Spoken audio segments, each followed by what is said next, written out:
Hello guys, இந்த வீடியோவில் எப்படி ப்ரோ பிளேயர் மாதிரி ப்ளே பண்ணுறது அப்படிங்கிறத பார்க்க போகிறோம். நீங்கள் கேட்கலாம், அப்போ இத்தனை நாளாக நாங்கள் என்னடா பாட்டு மாதிரி இடம் விளையாண்டுட்டு இருந்தோம் அப்படின்னு நீங்கள் கேட்கலாம். அப்படி கிடையாது. ப்ரோ பிளேயர்னால் ஃபஸ்ட்டு நீங்கள் அண்டர்ஸ்டாண்ட் பண்ணிக்கங்க என்னென்னு. ப்ரோ பிளேயர்னால் 1v4 பண்ணணும், மூவ்மெண்ட் ஸ்பீட் கொடுக்கணும், க்ளோவால் போடணும், கன் ஸ்கின் நிறையா வச்சுருக்கணும், காஸ்டியூம் வச்சுருக்கணும் அப்படிங்கிறது கிடையாது. ப்ரோ பிளேயர்னால் அந்த டீம் வின் பண்ணுறதுக்கு நீங்கள் ஒரு ரீசனாக இருக்கணும். அது எப்படி வேணால் இருக்கலாம். நீங்கள் ஒரு சப்போர்ட்டராக ப்ளே பண்ணலாம், ரஷ்ஷராக ப்ளே பண்ணலாம், ஹீலராக ப்ளே பண்ணலாம், ஸ்னைப்பராக ப்ளே பண்ணலாம், உங்களோட கேமிங் ஸ்டைலை பொறுத்து. இப்போ வர நிறையா வீடியோஸ்லேயா இருக்கட்டும், யூடியூப்லேயா இருக்கட்டும், என்ன பண்ணுறாங்கன்னா இந்த 1v4 பண்ணுறது, பிசி பிளேயர்ஸ் ப்ளே பண்ணுறது, அந்த வீடியோஸை பார்த்துட்டு அதே மாதிரி ப்ளே பண்ணால் தான் ப்ரோ பிளேயர் அப்படின்னு நினச்சிட்டு இருக்காங்க. ஸோ அப்படியெல்லாம் கிடையாது. நீங்கள் உங்கள் டீமை வின் பண்ண வச்சிங்கன்னா போதும், நீங்கள் எப்படி வேணால் ப்ளே பண்ணலாம். அது உங்களோட கேமிங் ஸ்டைல் தான். ஒருத்தர் பண்ணுற அதே கேமிங் ஸ்டைலில் தான் நீங்கள் ஃபாலோ பண்ணணும்னு கிடையாது. உங்களுக்குன்னு ஒரு யூனிக்கான கேம் ஸ்டைலை நீங்கள் ஃபாலோ பண்ணலாம்.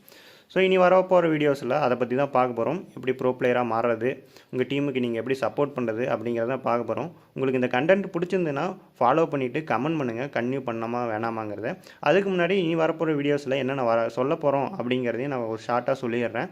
ஸோ உங்களுக்கு பிடிச்சிருந்துன்னா கமெண்ட் பண்ணுங்கள், கன்டினியூ பண்ணுவோம். ஃபஸ்ட்டு என்ன பார்க்க போகிறோம்னா, உங்களோட ரோல் என்ன உங்கள் டீமில், ஸோ அப்படிங்கிறத ஃபைன் பண்ண போகிறோம். அதுக்கேற்ற மாதிரி கேரக்டர் ஸ்கில்ஸ் என்னென்ன செலக்ட் பண்ணுறோம் அப்படிங்கிறத பார்க்க போகிறோம். ஆல்ரெடி நிறைய கேரக்டர் ஸ்கில்ஸும் கேரக்டர் காம்போவும் நான் ரெடி பண்ணி வச்சுருக்கேன். இனி வரப்போகிற வீடியோவில் அடுத்தடுத்து பார்ப்போம். அதுக்கப்புறம் எந்தெந்த மேப்பில் எந்தெந்த மாதிரி ப்ளே பண்ணணும், என்னென்ன ஸ்ட்ராட்டஜி யூஸ் பண்ணணும் அப்படிங்கிறதையும் பார்க்க போகிறோம். இனி வரப்போகிற வீடியோவில் இதையெல்லாம் தான் கவர் பண்ண போகிறோம். மிஸ் பண்ணாமல் இருக்கணும்னா ஃபாலோ பண்ணி வச்சுக்கோங்க. அப்படியே இந்த வீடியோவை உங்கள் ஃப்ரெண்ட்ஸுக்கு ஷேர் பண்ணுங்கள். யாரெல்லாம் உங்களை நூபு பாட்டுன்னு சொன்னாங்களோ அவங்களுக்குலாம் ஷேர் பண்ணுங்கள். அவங்களும் ப்ரோ பிளேயர்னால் என்ன அப்படின்னு தெரிஞ்சுக்கிட்டோம்.